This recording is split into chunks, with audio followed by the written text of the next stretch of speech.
Here's a question from YouTube. Hi, Don. Can you please explain how amortization is calculated and how the banks decide what portion goes to them and what portion goes to principal? All right. So if you are listening on any audio platform, you definitely want to get on the streaming platform. And everybody who is watching the video, you want to start pinging people in and sharing this video with other people right now, because this is one of the few places where you're going to get the truth about how banks can take a 3% mortgage and turn it into 51%. So we've got a $400,000 mortgage here at 3%. And I want to show you something interesting. So let's go over this part first. Okay. When you have a 3% mortgage, any 3% mortgage for 30 years is not a 3% mortgage. Here's what they want on a $400,000 mortgage. The bank wants you to pay back $207,000 in interest.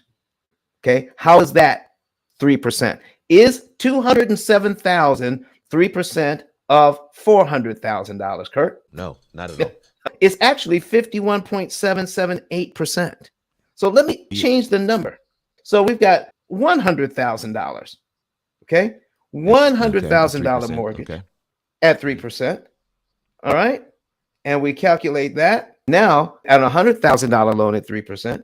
Well, look here. It's $51,776. It's still 51%. Yeah. All right. We're going to do $250,000 at 3%. Here's our new payment. And look here. $129,443. It's still 51.777%. All 3% mortgages are 51% mortgages. Now, how do they do that? You're going to learn it right now. So I just did that so everybody can have a chance to get in and see how the bank is doing that. So let's take a look at payment number one. So we have $250,000 mortgage in here. And on very first payment, $429 and a penny goes to principal, and $625 goes to interest. Then we subtract the $429.01. It leaves us $249,570.99. The bank uses this number, does a calculation to figure out how much interest we're going to pay on the very next line. Because we owe less, we're going to pay less interest on line 2. The interest cost goes all the way down from $625 to $623.93. Oh my gosh. And the next month it goes down to $622.85. Now we're going to see how the bank does that. So we're going to put a calculator on the screen. So now we're going to take our 3% mortgage, right? And we're going to put it into our calculator as a decimal. So that's 0.03. Now that's 3%. So we divide that by 12. That gives us 0.0025. So the bank takes 1/12 of the interest rate and then multiplies it by the unpaid balance. So we're going to put in now, we're going to multiply that by $249,570.99. So let's multiply that by $249,570.99. And if we do this right, it will give us the interest on the very next line, which is $623.93 once we round it up. That's how they do it. So it's not 3% of your mortgage. It's 1/12 of the interest rate multiplied by the unpaid balance 360 times. So it's not one mortgage, folks. It's 360 separate mortgages here. That's why it's so doggone expensive. Oh my God. Folks, this is what we're talking about. These are the things we're not taught in school. Listen, let's knock this thing down to 2%. Okay? Because that's what they're hovering around now.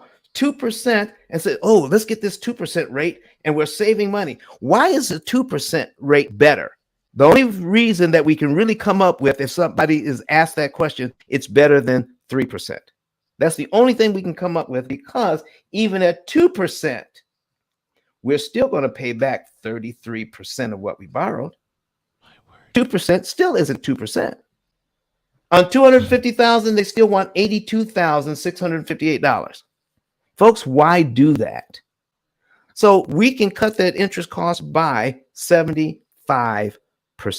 Pay 1/3 of the interest cost, not the whole thing, and get out of debt faster. This is what we're talking about.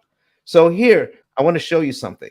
On a $250,000 mortgage, okay, based on what we've learned, our principal payment is $507.38. I've done this multiple times on this show, where we would prepay a certain amount and save the interest. So if this is January's payment, all right, Kurt? Now this is a 2% mortgage. Yeah. All right. And then if our next payment is $508.23, that's the principal payment on line 2. That would be February's principal payment. Yep. So if we make our January payment and prepay February's principal payment of $508.23, give that to the bank in January as well, we're paid down to line 2 in January. So the bank never saw the $249,492 to charge us that 1/12 of the interest rate on. So we skip right over this $415. We never have to pay that. We drop down to line 3. And this is our new payment. We just saved $415.82 by doing that. But that's not the point I wanted to make. The point I wanted to make is everybody's trying to get the lowest interest possible. Do you see this, Kurt? For line 12, I'm looking at it. $6,144.72 here. That's how much principal is paid down in 1 year. So do we have to give the bank $6,144.72 in 12 monthly installments? We do not. No. If we had it, could we give this to the bank in one installment? You could. On line 1. Could we be paid down to line 12 in just 1 month? Yes, you could. All right. And we would save this interest. Now, here's the thing, folks. This is at 2%. So $6,144 knocks out about 12 payments at 2%. But if I have the same loan, okay, $250,000, okay, at 4%, we're doubling it. Now look at it. When you attack a loan, you attack the loan with the principal payment. The interest that we skip doesn't matter. So now look at our principal payment, Kurt. What are our principal payments now? They start out at $360 and $361. Let me make this just a little bit bigger. Okay. Same amount of money. Okay. But if I were to prepay $6,000 now, look where it takes me. Almost midway through the second year. Come on. So is it easier, Kurt, to pay off the loan faster with a higher interest rate or with a lower one? Higher. I mean, from what you showed, the higher interest rate will get you further faster. It goes against everything we've ever been taught. This is what I see when I see this thing. This is what my Asperger's brain does. I see this and I say, why? Why fight to get the lower interest rate when it's much easier to come up with $361 to eliminate one payment than it is to come up with $508 to get rid of the one payment. My word. What? So why is everybody trying to refinance to get to a lower interest rate? The bank knows that they just made it harder for you to pay the loan off faster. But they're not teaching the loan officers that. Wow. They're not teaching it to the loan officers. The bank owners know it, but the loan officers don't know it. And you've seen it here for yourself. Keep replaying this. Show this to your friends as they get ready to refi, and then have them call us. All right?